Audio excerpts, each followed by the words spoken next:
Okay, question number 7. I love this question. I think this is a really cool question. We're going from -2 to 3 of the function of 2 plus g of x dx. Now, I'm just going to let the algebra and the calculus grind this out for me, and we'll be done with this. But then I'm going to backtrack, and I'm going to talk a lot more about it, and maybe even a little bit of a shortcut way of getting this job done so you can think a little smarter, not harder, with this type of a question. So I'm going to break this integral up between -2 and 3 of 2 with respect to x, plus the integral between -2 and 3 of g of x with respect to x. I wanted to break that up because I already know this. This integral between -2 and 3 of g of x with respect to x is 13.7. So this is a 13.7. This is the only thing I need to really worry about. So what function has a derivative of 2 with respect to x? And that function would be 2x. You need to evaluate this function from -2 all the way to 3. The top number goes in first when you do your substitution. Don't ever forget that. So open bracket, you know I love my brackets. 2, open parentheses, 3, close parentheses, close bracket, minus, and now substitute the -2 into your function. 2 times -2, close your bracket. This gives me 6 minus -4. 6 plus 4 is 10, plus the 13.7 that was over here originally. And that gives me a 23.7. So I write it 2, I don't know. 23.7 for the overall accumulation here. 23.7. Now, we're going to talk this problem through just a little bit more, because I really think that this concept should come real clear to you real fast. The function of 2. If I just drew y equals 2, here's my x-axis, my y-axis. If I just drew y equals 2, 1, 2, here's y equals 2. It is a horizontal line. And if I wanted to find out the area under the curve bounded between x equals -2, x equals 3, the graph of y equals 2 in the x-axis, I go over -2, here's x equals -2, here's x equals 3, then this is the area I'm trying to figure out. And that area is represented with the sum of all those infinite little slim rectangles. Okay? So what it is, I'm going to erase that right there.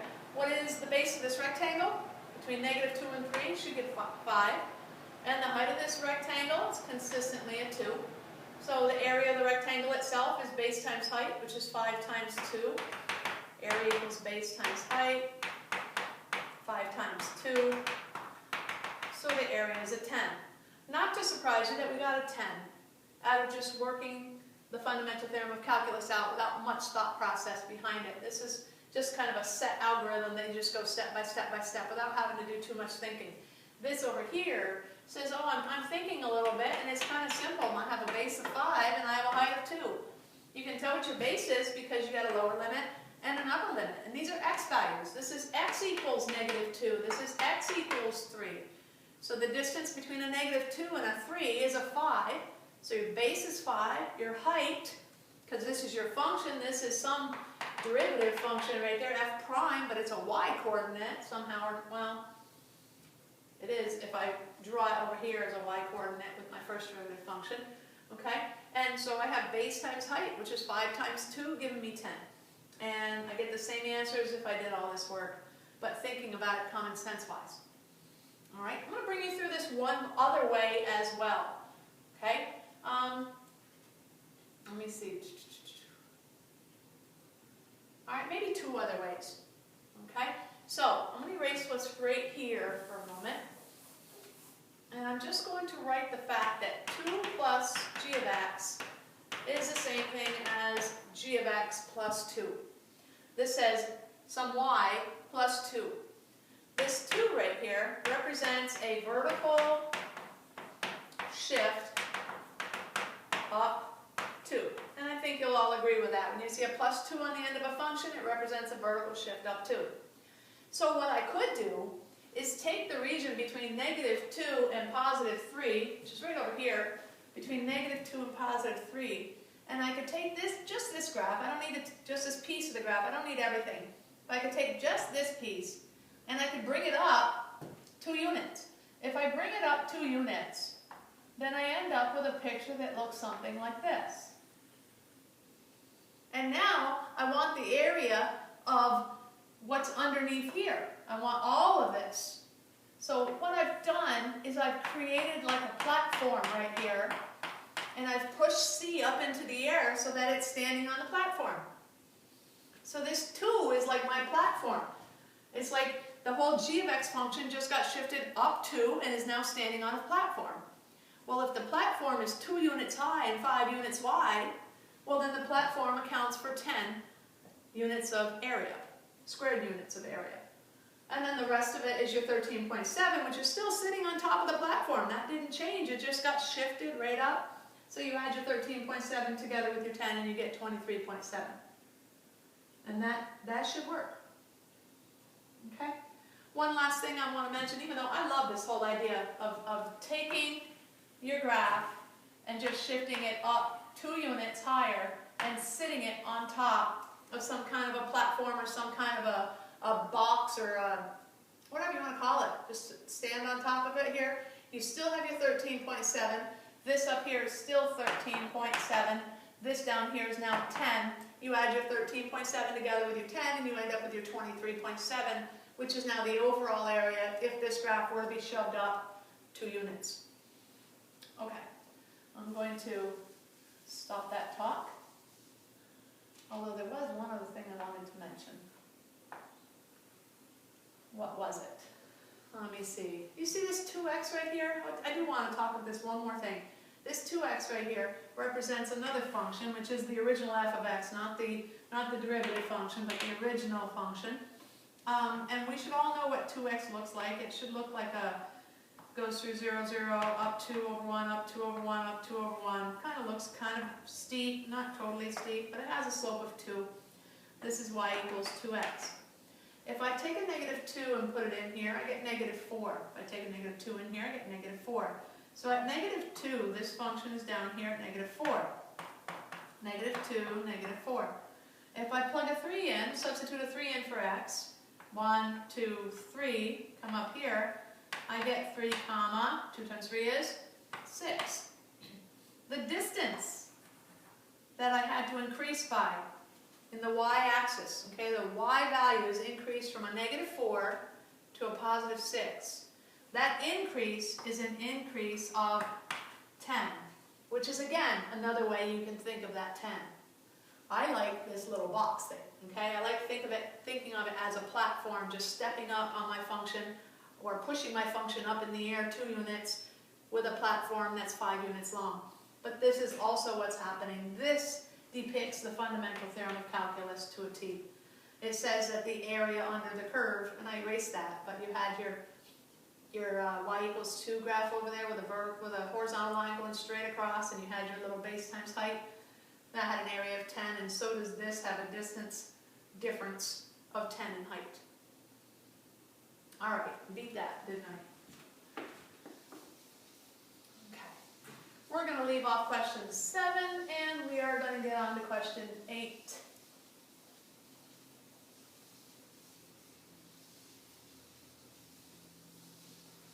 I know, I can't just ever answer a question, can I? Okay, 8 and 9 kind of twist a little bit, so I'm actually going to do question 9 before I do question 8. I'm going to put 9 up on the board. This is f of -2. I want f of -2. I want to know this value right here for this question 9. I know f of -7. I know the change that's supposed to happen between -7, when x is -7, and when x is -2. I know that the original function f should decrease by 24.5. So I should be able to figure out what f of -2 is. This is a start plus change equals n. So start plus change equals n. I'm starting at f of what? And I'm ending at f of what? I'm starting at f of -7. I'm ending at f of -2. Therefore, I need to also include the change between -7 and negative 2. And again, I'm going to use my notation as f prime here because I'm using f on both sides as well. F of negative 7 is 10. The integral between negative 7 and negative 2 is going to be used as negative 24.5. Now, if you feel like it, you can keep your plus sign. Just make sure you know your integral's negative. And that will equal f of negative 2. 10 minus 24.5 should give you negative 14.5. All right, that's going to be f of negative 2, negative 14.5. And I'm going to come over here and I'm going to write negative 14.5. Okay. And that is the end of 9. I think I'm going to take a little bit of a break here. Maybe I'll do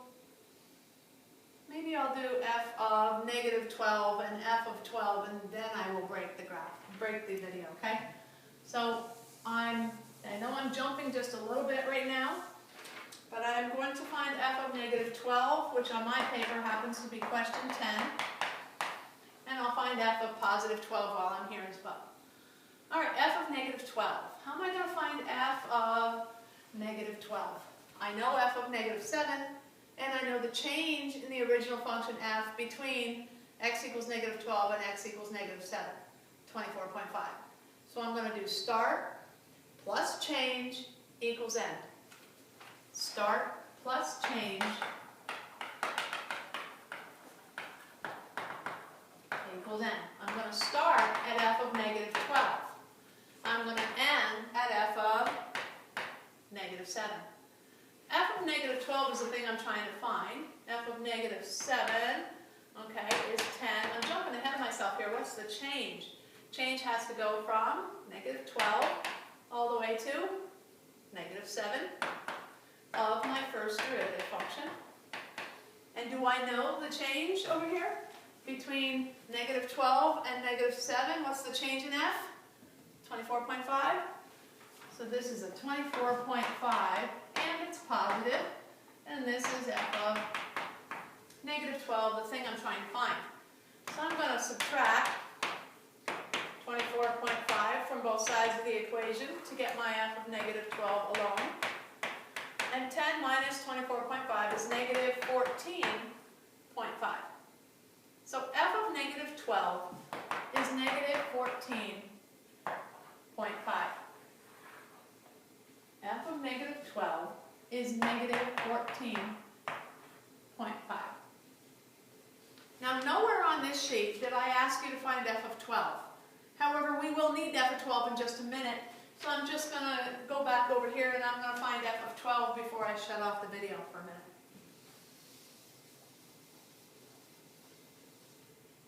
How will I find f of 12? I know all these values, and I know all my integrals. Oh, this one right here, I guess I erased. That was a 13.7, right, for C? Okay. So I'm going to end at f of 12. That's a definite. So start plus change equals end. Since 12 is the furthest point to my right, I know that that's going to be my ending point. Now, where do you want to start? You can really start in any one of these. Just makes sense to start in the one that's closest to it. So start at f of 3. F of 3 plus the integral between 3 and 12 of my first derivative graph, which is g of x. Same thing. I just like the notation of f prime since I'm dealing with an f of 3 and an f of 12. F of 3 is negative 0.8. The integral between 3 and 12 is what? Negative 48.6. And that will equal f of 12. So if I add another negative 0.8, this is going to give me a negative 49.4. Two negatives, add them up. And that's f of 12. Negative 49.4. That's quite low, isn't it? Of course, we knew it was going to be low because the function f is decreasing a whole lot right before it gets to 12. So we're good on that. Okay, I'm going to stop this video for a minute and we'll conclude on the next one.